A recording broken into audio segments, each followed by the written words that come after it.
presentation by talking to you about where it began. It started over dinner late one night. The wedding ring on my husband's hand hadn't even been there long enough to get a tan line. We'd been married about a month. And there, I cried into a plate of penne pasta. And I can only imagine the thoughts that was running through my husband's mind at the time, like, oh my God, what did I just marry? Because I was crying. I was like heaving. And that's when he asked me the following question. If you can do one thing for the rest of your life, what would it be? And for the first time in 25 years, I decided to take a risk. But I should probably back up a tiny bit and explain what this risk meant for me. Okay, I should probably explain that in 2005, I got a full ride scholarship to UCLA Law School. I had worked really hard to get there. It's just really what I thought I was supposed to do with my life. And coming as a first-generation Latina, coming as a first-generation college student, I had all of East Los Angeles, or what felt like East LA. She's going to law school, like right behind me. And so I went and I was like, this is it. This is my chance to shine. But when I was there, I was stressed and I was overwhelmed and I was wildly unhappy. But here was the thing, so was everybody else. Everybody else was stressed, unhappy, and totally overwhelmed. So I just thought, well, this is just part of the course. This is what my life is going to look like for 3 years. But then something happened. In 2005, my mom had a relapse with brain cancer. She'd been battling about 8 years at this time. And it was then that doctors said it was time for us to plan her funeral. So in addition to being really unhappy and overwhelmed and stressed, the doctor said her time had come. And one day I woke up, I walked into the dean's office, and I just said, I need to go home. Like, I need a break. And they were so gracious, and they said, you have 3 years to come back and reclaim your scholarship. And I said, I just need to be with my mom. And then the dean looked at me from across the table, and she said, but you understand your scholarship means that you're also losing your housing. And I was like, oh no.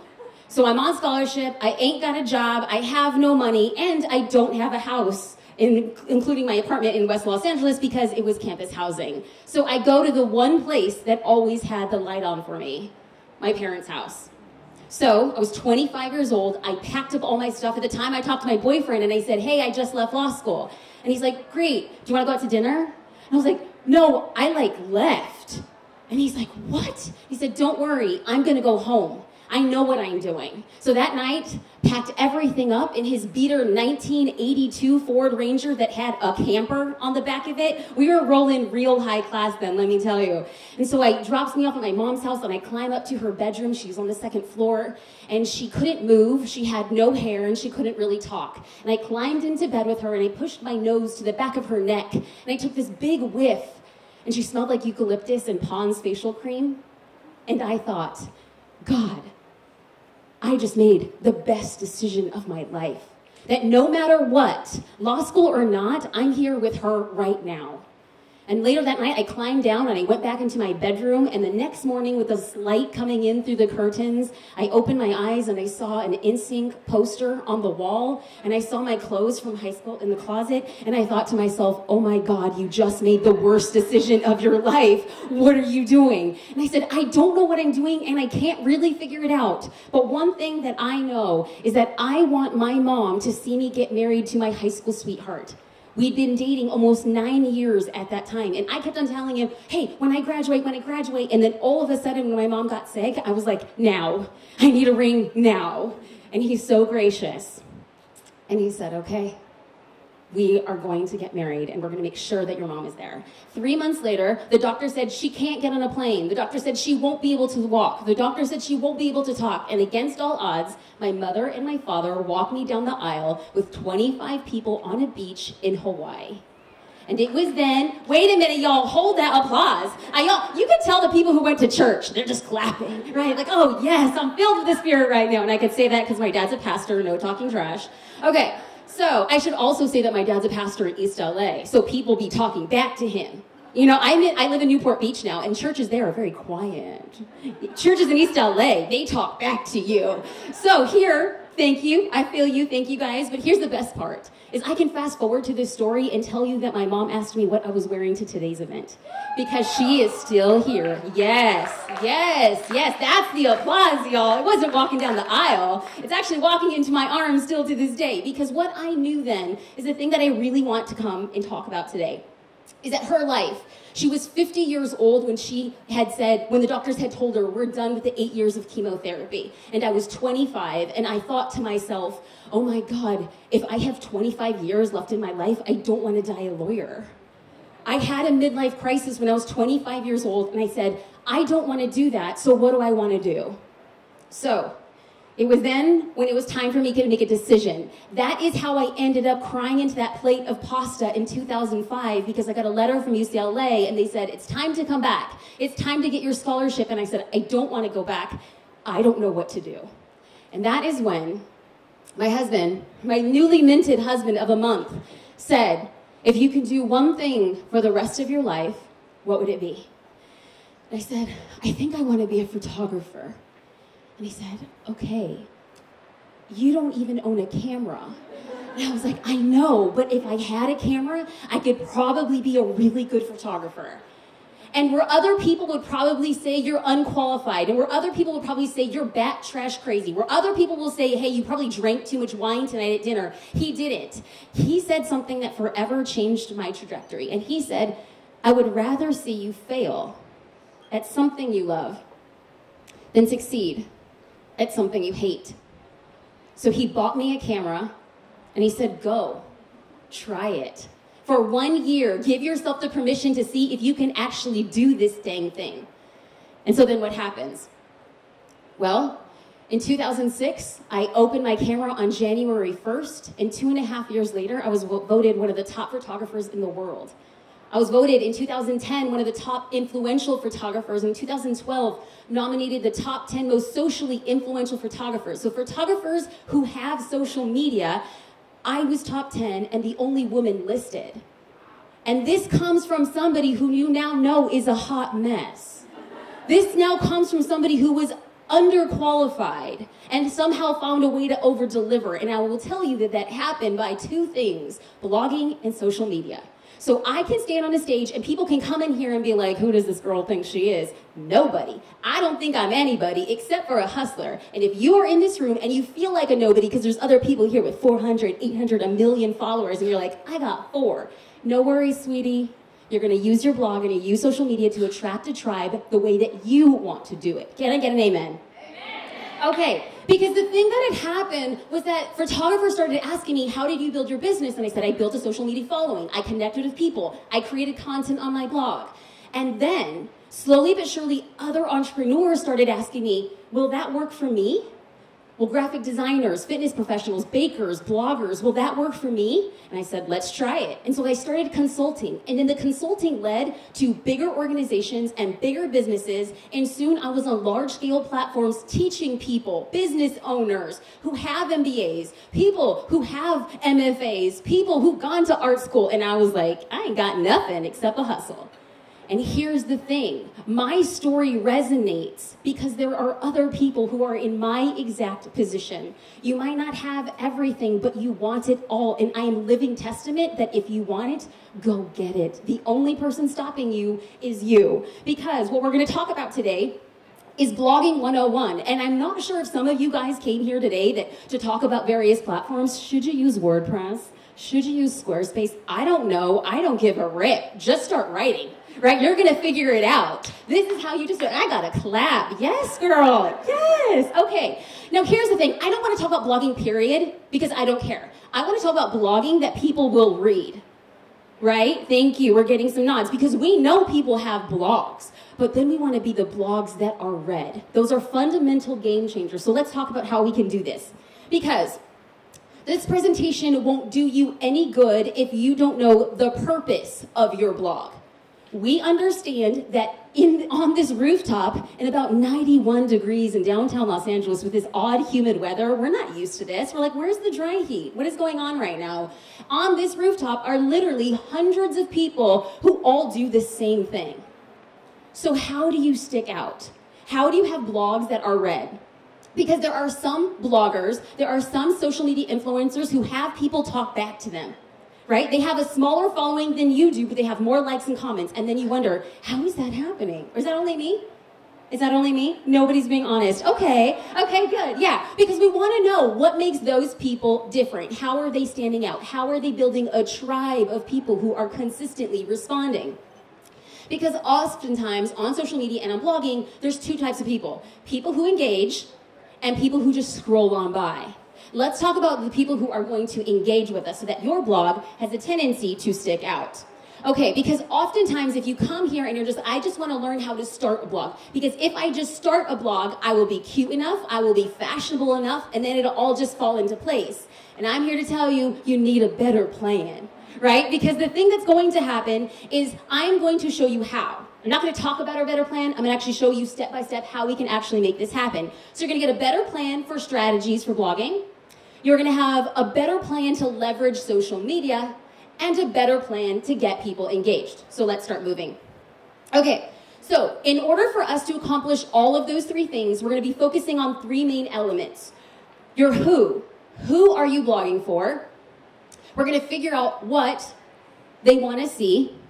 And we're going to talk about how to get engagement. So I don't talk fast, you listen slow, we're going to write. This is recorded. Anything you miss, you can go back and watch later. So we're going to get into these. So I'm going to ask you a very basic question. Who are you trying to attract on social media? Who are you trying to attract with your blog? It is not enough. What is this? You have a question? Artists, great. I love this. Girl, you talk back to me. Thank you. Okay, she's trying to attract artists, but I'm going to challenge you on that. There's millions of artists. I want us to niche it down even more, right? Do you want female artists? Do you want avant-garde artists? Do you want modern artists? Do you want college artists? Do you want millennial artists? The smaller your niche gets, the stronger your tribe becomes. When you come down to create content for a very specific person, they become a ride or die. Those people say, she's talking just to me. She's representing me. And when you can connect with people on a deeply personal level, your blog sticks out. You don't need 200,000 readers per day. You need 2. I firmly believe that if you have an Instagram account of 200 people who are ride or die, you will go farther than the Instagram account who has 2,000 with passive viewers. Why? Engagement matters. We're going to get into that in a second. So let's walk you through how to identify your ideal client. It's not enough for me to say, who are you talking to? That's so nebulous. Let's get down to the nitty-gritty. So let's talk about a conversation I had. There was a time last year where I was consulting individual business owners. And she had come up to me and she said, Jasmine, I started my business. It got started with a bang. I'm so excited. I was moving. I was grooving. I was getting followers. And then all of a sudden, it just plateaued. I couldn't get more comments. I couldn't get more people to read my blog. And what happened? And then I asked her, did you take time to identify who you're speaking to specifically? And she's like, well, yes, I know. I mean, just females. I was like, oh, like 51% of the population. That's not broad. And so we had to actually get down, and she was actually, to be fair, she was like, females who travel. Okay, so like 48% of the population. Okay, so when we got into this, I had to tell her, it is not enough to say you will market to anyone who will buy what you're selling. And for intents and purposes, people who are here to like to know it, if you get a commission off the things that you're selling, right? It's not enough to have a cute outfit. Guess what, boo? Thousands of girls are wearing the same one, right? So what do we have to do? I will tell you that I feel so strongly about this because I was chief transgressor. When I first started my photography career, I suffered from what I call the photographer superhero complex. Where there are photos to be taken, I'll be there. I mean, could you fog up a mirror? I'll shoot you. And the problem was with that is because I wanted to shoot everybody, I stuck out to nobody. I wasn't rememberable whatsoever. And when I came out very clear and I said, this is the female I want to shoot, this is how I want to shoot her, this is what I want her to look, this is how much money I want her to make, I want her to be married, I want her to have kids. I went through and I talked about where she shopped. I talked about what last YouTube video she watched. What's her last Google search? Does she have physical print subscriptions? If so, what magazines? I got into the psychology and I created a fictional character. And this person, her name is Elle. She is real. She's not real, but in my mind, every time I put out a social post, every time I write a blog post, I know it doesn't have to resonate with any of y'all if I know that it resonates with Elle. And that's going to be my challenge to you. I'm not gonna leave you hanging though. Every time I work with consulting anybody, we start here. I don't care if it's my Instagram course, I don't care if it's my branding course, I don't care if it's a new course that I'll be launching next week. We start here. And this, we have a long list of over 25 questions. This is going to be a sneak peek of these questions. This will get the creative juices going and answering who are you ultimately going to be talking to. But let's get into this a little bit more because I probably only have about 42 minutes left to have this conversation before we get into Q&A, and I want to get into Q&A.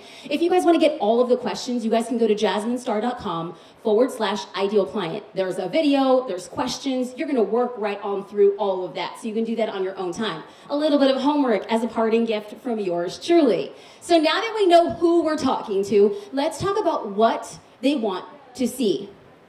Now, once you've actually created the identity of this fictional person that you are writing content for, both on social media and your blog, I want you to put yourself in their shoes. Now you know her, right? If you are a fashion blogger, where is she shopping? Because it's one thing for you to be shopping at Neiman Marcus, but if you know that your girl is shopping at TJ Maxx, your content should be finding ways to how to dress like you and shopping at TJ Maxx. If you know that, it's not enough. It's not enough for you to have the finest bag and the leather shoes and your hair professionally done and you got your Botox all, because you know we're here in Beverly Hills. It's not enough. Creating content for the right person goes much farther. So what I want you to do is I want you to lay in bed at night and I want you to think, what is my girl thinking of? What is she searching for? If you're a makeup artist and it's 2 weeks before Halloween, do you think your girl is going to be looking for makeup tutorials on how to be a deer or a kitten for Halloween? We haven't seen that 1,000 times on Instagram, right? So it's not enough for you to be a makeup artist and say, cat face, right? That's not enough. What I want you to do is, cat face, check out the tutorial on my blog. That is how we're moving people from social media with valuable content. We know it's not enough anymore to say, check out the details on my blog. Nobody's going. They're only going to your blog when you have valuable content for them. So if you want to peddle makeup, if you want to peddle hair products, if you want to peddle shoes, create good content and then link from that blog post. That's the new changing game of blogging. So the thing that we see quite often is that if we're not creating valuable content on our blogs and it just becomes a series of promotional like-to-know-it blog posts, the blog's dead in the water. I'm a straight shooter. Sorry, I'm half Puerto Rican. I just tell it how it is. Like, I didn't wear my big hoops because I'm trying to be, like, very welcoming, but other than that, I will straight have an attitude. The bigger the hoops, the bigger my attitude, not lying. Okay, so here's the thing that we see a lot in blog posts and in social media. It's a series of commercials, right? Got my new shoes, got my new purse, click for details, got my new shoes, got my new purse. That's boring. How often, how many of us are actually tuning into television shows just to watch commercials? No, we watch 22 minutes of valuable content, enjoyable, education, entertainment, and then we sit through 8 minutes of commercials. That ratio should be something that we are applying to our businesses. 80% of the content that you are pushing out should be helpful, should be inspirational, should be educational, and 20% should be the push. And so often it's the inverse of that. And then you wonder, why is nobody following me? And then I would respond to you, well, are you watching a series of commercials for 3 hours straight? No. If you want people to engage with you, you must be engaging. And how do we perceive engaging content? Stuff we find helpful, stuff we find entertaining, stuff that educates us. So now let's work. We work through the first two elements. We know who we're attracting with our ideal client. We know what they want to see, and we're going to be creating valuable content for them. Now let's talk about creating content to attract them. So we know who they are. We know what they want. Now let's actually get into the nitty-gritty. This is where I'm going to be talking about blogging 101. This will never change because this goes back to the days of cavemen. We convey by way of story. We convey by catching attention. So let's dig into from money to marketing, copywriting that sells. So if you're here and you're like, I need my blog to stick out in a sea of saturation, boom, let's work through this. So when I started blogging back in 2006, so I just got a camera. I didn't know which way was up. I started this thing called Blogger. I don't know if you guys, I go back in the day on the Blogger platform. And I slowly started writing content. I didn't know what I was talking about, and yet I was sharing my journey. I would start talking about, oh, I just got a new lens, and it's the 50mm 1.9 or something. I literally made up stuff that didn't exist. And people would read my blog and be like, you're so ridiculous. You shouldn't be sharing about things you don't know. It's a 1.8. And I was like, oh, delete, amend, thank you. Moving on. Over the years, there was a time where blogging got so big that I was getting about 25,000 unique views per day. That's when blogging was at the heyday. Now, I'd be very happy if I got 2,500 a day. It's just not there. But we understand that social media can push traffic towards the blog if we're intentional. So I knew that I could write and get attention. And here's the thing, I'm not a writer. So I now believe that anybody who puts their mind to it can write something and get attention. So let's talk about what that is, and that's copywriting. Copywriting are your sales efforts in print. Now, you will hear me talk a lot from a business perspective, and you're like, oh, we're here for fashion, I'm here for hair. Guess what, boo? You're selling something. You're either selling your products, you're selling your services, you're selling commissions, whatever it is, understand that if this is a hobby, no worry. There's other sessions that you can go to. If you want to make a career, if you want to make money, if you want to have a lifestyle doing what you do, you're a salesperson. The quicker you embrace that, boo, the quicker you'll be on your way to building out a retirement fund in your 401k. Amen. Okay, so, I mean, you guys, I feel like I'm dying up here. I'm so nervous, y'all. I'm sitting here like, no. Okay, so oftentimes people are gonna sit here and say, I don't write, and you're like, I'm over it. Nope, this is just too hard for me. You think I lost my dang mind. But good copywriting is the thing that makes businesses grow faster. If you feel stuck, we're going to give you a few tips on how to get good copywriting to get people where your moneymaker actually is. So, people start with a good product or business. I believe everybody in this room believes that they have a good product or business because you're largely selling yourself. You're good, boo. And then they find a way to talk about it. So let's talk about that. So you can teach yourself, but I've broken this down into a 5-step easy copywriting process. I do not profess to be a copywriter, but here's one thing I know. I've been blogging for about 11 years and it hasn't changed. So if it ain't broke, don't fix it. Let's get into how to find the right words. We're going to walk you through 5 simple steps. We're going to cruise right on through this. Because one thing that I did know is that I want to make it very clear is that writing didn't come easy to me. Just checking. I'm running 2 computers right now. I'm talking, clicking, and computing. So I want to make sure that I'm staying up to speed. So for those of you who don't feel confident, perfect. Let's break this down into a simple equation, which is how my brain works. If I don't know how to do it, I just break it down like it's a math problem, even though I was homeschooled and I still to this day do not know my multiplication tables. True story. Okay, so let's start off with step number 1, which is the attention grabber. So what is an attention grabber? An attention grabber, so let me just take a step back and let me just be open. If you're having a blog without using social media to push to it, you're gonna have a really hard time trying to grow that blog. So what you're gonna hear me say a lot is content that is social driven to blogging. So that's just the name of the game. I'll deal it to you straight. So what's an attention grabber? An attention grabber is something that exists on social media that makes you stop scrolling on Instagram, stop scrolling on Twitter, stop scrolling on Facebook. That's the attention grabber. This is something that just says, I pause here. We all do this on a daily basis, and yet we're not really conscious of it. But guess what? Tonight, when you're scrolling on Facebook, you're gonna be like, oh, here's the attention grabber. Okay, so the attention grabber is key because it makes a reader feel that you are talking directly to them. That's the key. So anytime you're thinking, what is the attention grabber? You ask yourself, am I talking to them? So let's walk through some really great examples so you can see exactly what I'm talking about. And in my mind, there is no better company than BuzzFeed who does amazing attention grabbers. They're the king of them. So this was trending on BuzzFeed. We can guess where you're from based on your bagel choices. That was trending. Why did this work? People felt that the bagel was about them. Crazy. This is absolutely crazy. Here's another one. What percentage poo obsessed are you? How did this work? It made you stop. Do I want to know how obsessed with poo I am? Here's another one that was trending. 26 adorable beauty gifts you want to keep for who? Yourself. These are all attention grabbers that, who are they talking to? You. They're the king of them. If you want to study them, I would advise you to do so. And again, that one was trending. I pulled this during the holiday season, right? The gift of giving to ourselves, right? So BuzzFeed really capitalized on that. So let's use an example. I showed you examples from BuzzFeed. Let's pretend I'm a fitness professional. Clearly I'm not, but let's pretend I'm a fitness professional. What kind of attention grabber could make somebody stop? Well, during the holidays when I was putting together this equation, I said an attention grabber. Do you want to lose 5 pounds before New Year's Eve? I'm asking a question, do you? Because if you put this out during the holidays, you eat too many Santa's cookies, too many, if you're me, Hispanic, tamales, you're like, I need to lose those 5 pounds. Okay, now let's get into step number 2 of the 5-part copywriting equation, which is to reel them in. Because now you made them stop on Facebook. What's gonna be the hook? What's gonna be the thing that you write to make them click the link to go to your blog? What is that? I'm calling that the reel them in.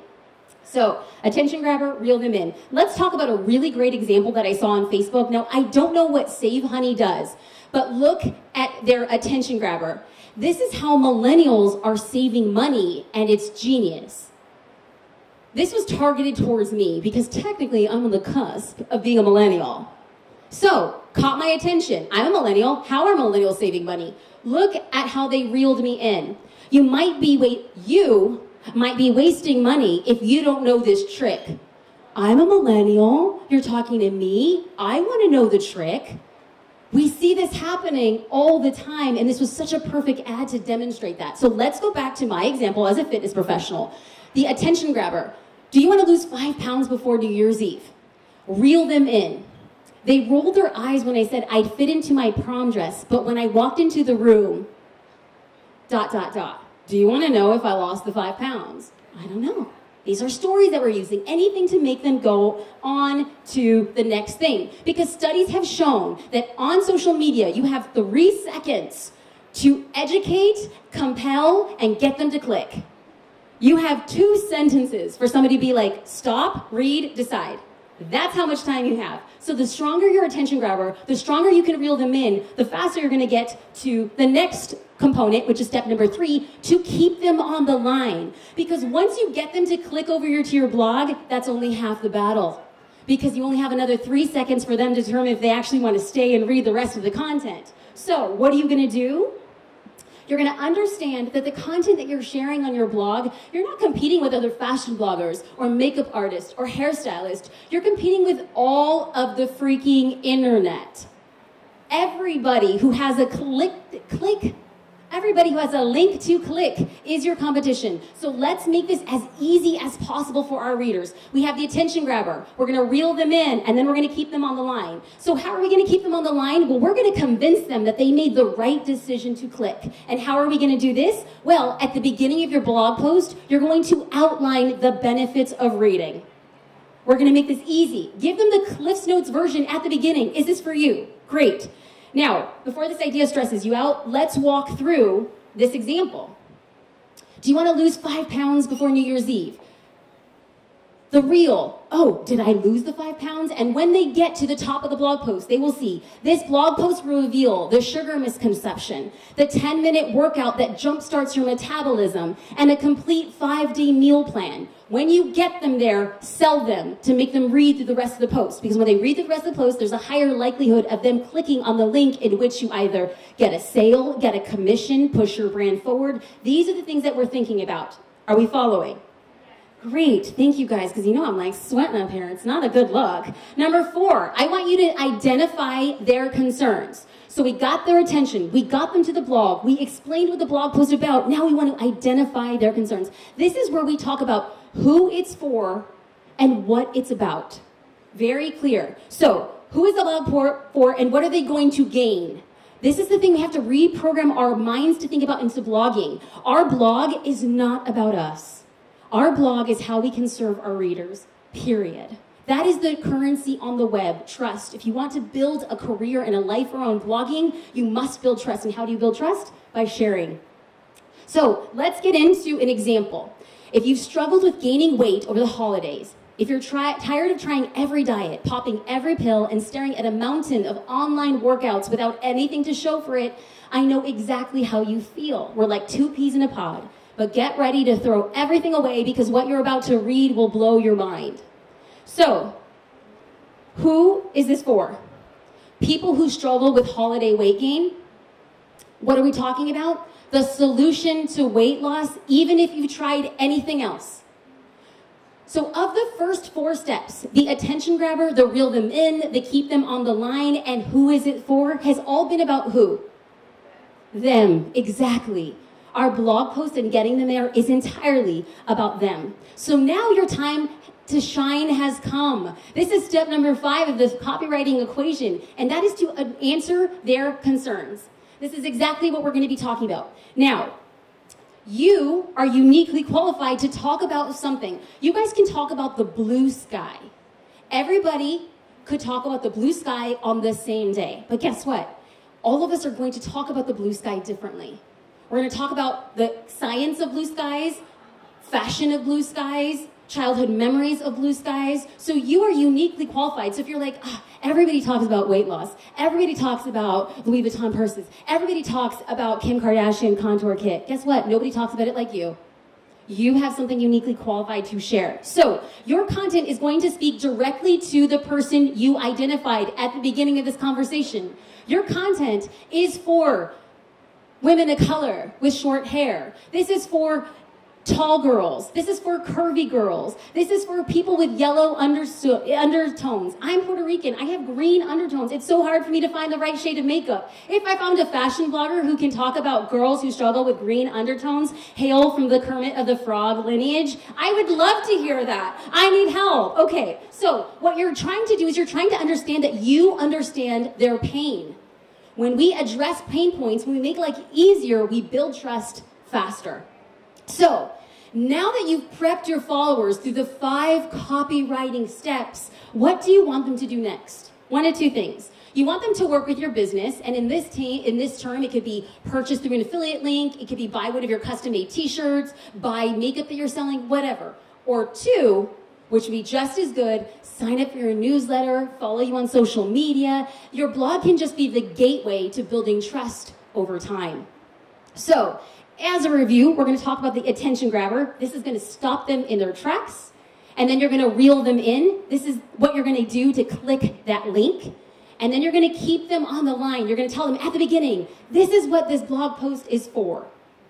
Then we're going to identify their concerns. What are you going to get by reading this blog post? And lastly, we're going to answer their concerns. We're going to position your blog as the answer to all of their woes. When you become the answer and you become the solution, you build a tribe. You get people commenting and sharing like nobody's business. Okay, so this is the point of the conversation where people are kind of getting a little like itchy, it's a little hot, the sweat is dripping down the back of your neck, and you're going to tell me, yes, but. So there's this girl, Jasmine, and she's standing on stage, and it just works for her because she's a photographer. It just works for her because she went to law school. It just works for her because she's brown, she's a female, she's young, she's old, she's fat, she's thin.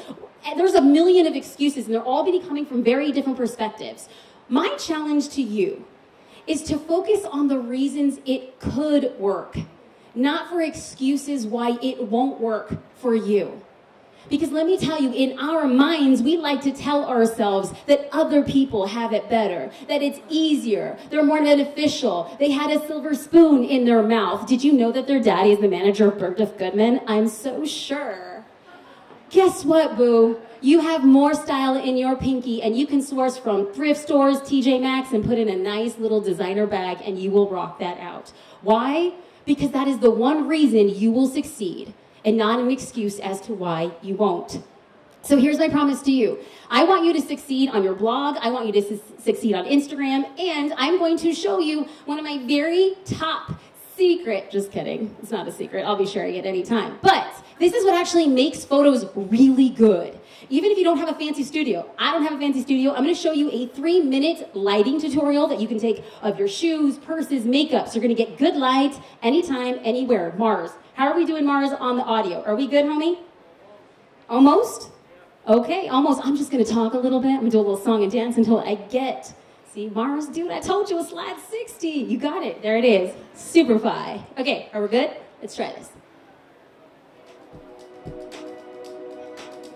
One of the questions I get asked the most is how I shoot my photos for social media. So I shoot with my iPhone or my digital camera when it comes for photos on social media, and I'm confident to shoot with either of these as long as I have good light. And so that's what I'm going to be talking about today. I shoot at 2 places in my home. One is here on my kitchen counter, it's white countertops, and the other place is on the floor. So since not everyone has a white counter, I'm going to show you how I shoot on the floor with a white foam board. Now, I don't have the best light in my house, but the key is to understand that I make good light. And so how do I do this? Well, I do this by creating a light box, and I'm going to show you what I mean right about now. So let's chat about making a light box. So I just grabbed a few of my office details, and I'm going to show you how this light box works. I have just a regular white board that I picked up from Target. It's just a poster board. And I have foam board, and I got these also from Target. This brand is actually Elmer's glue brand. 2 foam boards that I just taped together. So what I'm going to do is I'm standing in front of a door, and you can do this in front of a door or a very large window. And so I'm having natural light come in, but that's just one way of good light. Now what I do is I create a light box that creates a whole 360 beautiful box of good light. So all I do is I place them on each side of the styling. So now what I've basically done is I've covered the corners of the white poster board with this foam board. All I did is create a white light box. And now what I'm going to do is, today I'm going to be shooting with my digital camera, but I could absolutely be shooting this with an iPhone as well too. And in fact, if you're shooting with an iPhone, it would be easier. But for those of you who are interested, I am shooting with a Canon 50mm lens. I'm going to be shooting this at a 2.5 at 3/20th of a second and 250 ISO. Now I can shoot this at a 2.5 for a shallow depth of field because all of the paper goods are all in one kind of leveled area. So as long as I focus on the text, the exposure and everything should work well. So the thing that I make sure and consider is to ensure that I'm going to get a horizontal photo, and I'm going to make sure that I get a vertical photo. I just like to make sure that I have options, so when I'm posting it on social media, I know exactly what I want to do with it, or I can maybe use it in a newsletter or a blog post. Okay, cool. It was simple as that. So just to review, the thing that you want to do is you want to get 4 white foam boards, somewhere as easy as Target, and you're going to get 1 white poster board. That's the extent of your light box, and the good thing is like it's less than $12, and you can get great light, not by having good light, but by making good light. Awesome. So because I'm fully committed to having you guys, thank you. I love that. Thanks. I was homeschooled, so positive affirmation is my love language. Okay, so I want you to succeed. And some of y'all are kind of intimidated by doing your own stock photography. If that is the case, I'm more than willing to share 5 of my favorite stock photos. So if you go to jasminestar.com, free stock photos, you can download 5 free stock photos that you can use without giving social credit, without anything. They're yours to use, blog posts, newsletters, social outlets, totally up to you. As a thank you gift for being here. I know you had lots of other choices. Okay, so let's dig into Q&A. If you guys would like to connect, I think I bypassed, on Instagram. You guys can find me at Jasmine Star and at my website, jasminestar.com. We are going to be, if it's at all possible, just to make Q&A fast, effective, and super easy to hear. If we can have a line starting right here, Doll, you're going to start us off. Thank you so much. We're going to get a mic just so that everybody can hear and we don't have to spend time repeating. The mic is coming. Oh, Simone, thank you so much, you guys. Awesome. Jasmine, Hi. I'm half Puerto Rican and I'm from El Sereno. Oh, Boricua. Hola. Latina in the house. For people maybe haven't been blogging for too long, but they have some posts that could be optimized per your guidelines. Yes. Is it worth going back in and doing that to any old posts, or should you just start from scratch with new posts? How much time do you got? If you got time, then do it. Optimize them, and then do a social push to an older post once it's been modified, because the chances are you've grown your social following, or people just forget. They're saturated. And they might have seen the exact same blog post, but it just didn't seem interesting. But when you reframe it with your attention grabber and reel them in, they actually might click. So girlfriend, go back. Now you have content to share for the next couple weeks at minimum. Yeah. Thank you. Right. Awesome. Thank you guys so much. We have another question. Thank you. Yeah, come on, you guys. It's like a full-on party. Remember I said I go to church. Like, we stand up, we talk. Hi. Hi. If you were starting now to blog or Instagram, would you first do Instagram and then push everybody towards your blog, or just start a blog first and then push everyone towards How much time do you have?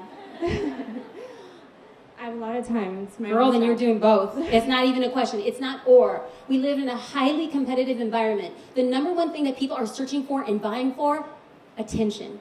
It's not popularity. We're all fighting for attention. So if you have time, then what you want to do is what's going to get you the most attention. You can have one funnel, and one is better than nothing. But if you have two, Instagram and your blog, girlfriend, do as much as you can with the time that you have. Thank you so much. Julie Solomon, we have a question.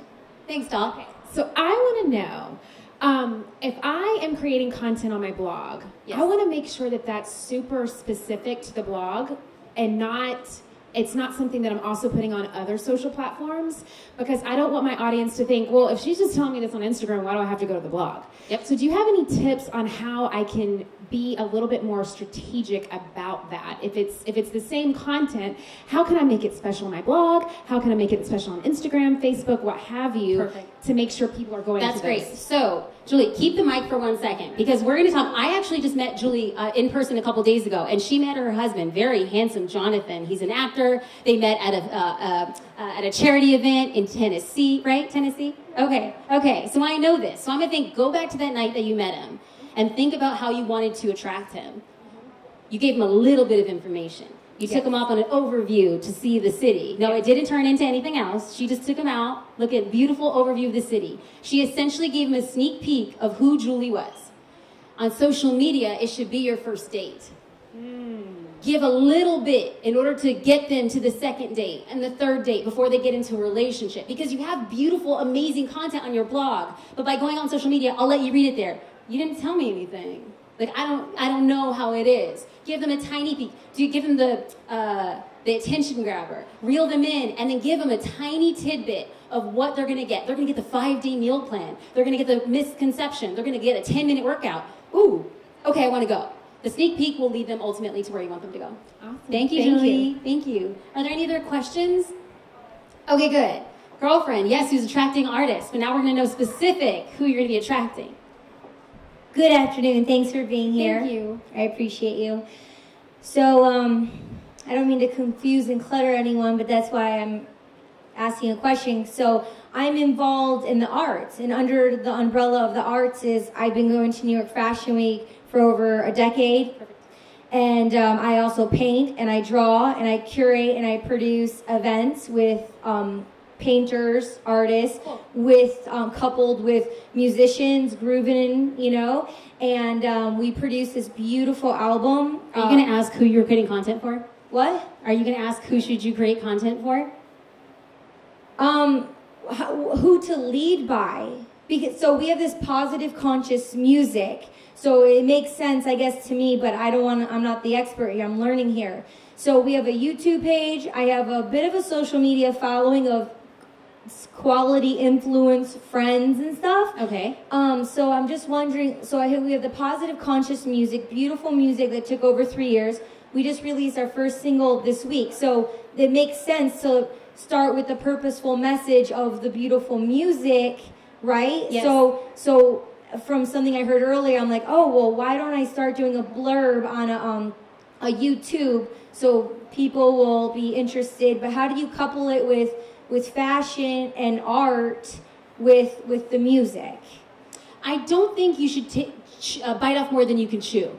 If right now your focus is to get people's attention on the music itself, and I don't believe that any of that was a waste. Fashion Week, these parties, these events all led you to knowing that conscious music is what you want to produce. Are you selling your images from Fashion Week? Are you selling what these other artists are producing? No. Are you selling your music?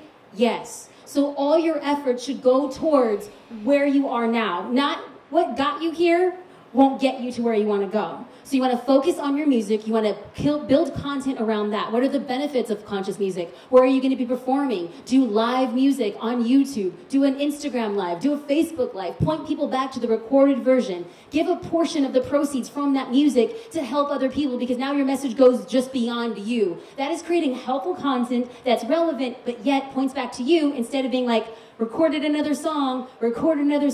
If your message becomes bigger than just recording another song, you're creating valuable content, and that's what's going to be driving conversations. Okay, can I ask another question? Sure. Okay, so I'm a brand ambassador at these 6 new high-end resorts in Bali. So I want to create an online presence of a contest where someone, should it be for maybe 3 months, and then we give a trip for someone to have this experience in Bali. And do I do it on the YouTube and make a message for people to get involved and say maybe why they got obliterated? Like, that's the name of one of the songs. So it's like, tell me why you got obliterated, or show me why you got obliterated, or because the lady was talking earlier about. I can get to this real quick. Okay. You're going to want to divide your audience. The more niche that audience becomes, because people who are searching for a free trip to Bali might not be fully aware or even wanting or interested in conscious music. So your audience for conscious music and your audience for Bali will likely be very different. There will be some crossover, but it's better for you to create messaging specifically for Bali to make an effective brand, a brand ambassador effective, be targeted, and your music be effective and targeted to a specific group of people. Okay, so you're saying be very direct and focused with when it's the music or Bali, or if it's like in a fashion or an art event, and then those people will just naturally follow and see that there's other things going along with it? Yes. And then how long should the YouTube videos be? Like 30 seconds? However, your audience is going to dictate, but until you can understand what your audience wants to know, you have to test. I would test 30, I would test 45, I would test 2. Do a test, see how many people are getting the most engagement, what are they saying, and how long you're keeping them. I am really effective on creating Facebook ads and Instagram ads, and I know that the audience on Facebook, I cannot make a promotional video, more than 90 seconds. 90 seconds is a sweet spot. Instagram, 58 seconds is what I get max, and that's where I'll keep it. But I know my audience. Your audience would be very different from my audience. They're soulful, they're peaceful, they're very present. They might want to sit through a 5-minute song. I don't know, but you won't know either until you start testing. Okay, so thank you. Thank you. So let's say I'm talking about the music in a post, but I can still be fashionable by wearing something, and then maybe hashtagging them to let the brands know, like, oh, absolutely. Nice. Absolutely. All right. Thank you. Cool, thanks. I appreciate it. We have time for one more question if there is, and if not, we could just wrap this party. Oh, there is a question. I see you, boo.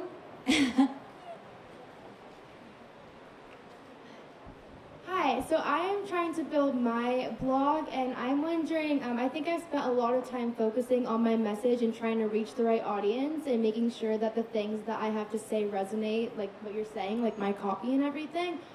But I'm wondering, I think I'm focusing too much on making it perfect and like making sure I know exactly what my audience wants, exactly who I'm speaking to, getting all this data and like actual like quotes from people who would be my ideal audience. So do you have any advice for actually biting the bullet and going for it, or like where the line is when I need to stop? Yes. One of my favorite quotes is, the quickest path to perfection is procrastination. So we want to wait so much for something to be perfect, and perfection doesn't exist. And let me tell you something. I firmly believe in the hot mess of the hustle. I learn faster, I grow bigger, I think harder, I sleep less when I'm just testing. Put it out. Put it out. Let the market dictate what they want. Because you could sit here and have a highly analytical pie chart. 37% of my audience have dictated in the past 38 days that they want this. Guess what? Something could happen in culture that completely shifts it. So all the time you've been wasting overthinking and making it perfect, it will never exist. Put it out, put it out, put it out, put it out. You are enough. Your content is enough. You're attracting the right people. You don't need thousands, you need a couple. And those couple will lead to 200 and 2,000 and 200,000. When you know your message and you've tested it and you know your audience in real time, that's what's going to be your content good. Okay, thank you so much. Thank you guys so much. For those of you who are here at Simply, I appreciate you all. Thank you. Thank you, thank you, thank you.